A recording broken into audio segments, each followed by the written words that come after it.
Euroregione News. 3x25, protezione civile in Medio Friuli.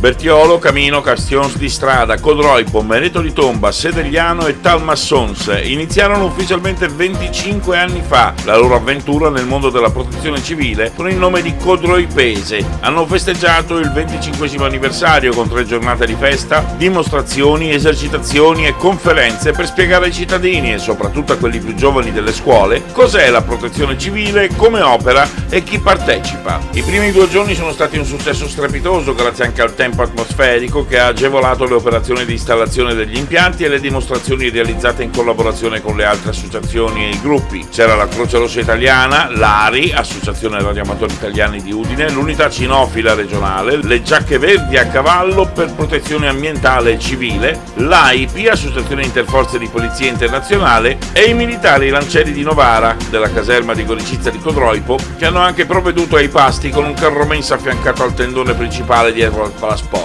Domenica doveva essere la giornata clou, ma il brutto tempo ha costretto tutti sotto i tendoni. La protezione civile non si è fermata certamente per un po' di pioggia, festeggiando e attribuendo riconoscimenti a tutti coloro che in 25 anni non si sono mai risparmiati per aiutare gli altri. Quelli del Friuli Venezia Giulia sono considerati la migliore forza di protezione civile d'Italia sin dal terremoto del Friuli di oltre 40 anni fa, quando proprio per l'esigenza specifica si costituirono spontaneamente in gruppi di volontari partiti da tutta la regione e dal resto del paese. Fu allora che si sentì la necessità di coordinare gli interventi per non tralasciare nessuna località e nessun terremotato senza assistenza e iniziarono a chiamarli protezione civile. Il distretto di protezione civile del Medio Friuli ha festeggiato il 25° anno, essendo tra i primi gruppi ad aderire alla legge italiana numero 225, che solo nel 1992 fu emanata per creare una struttura nazionale che in tutte le regioni avrebbe impartito le disposizioni per la gestione dell'organizzazione civile. Dal Medio Friuli, per Euroregione News, Marco Mascioli. Euroregione News.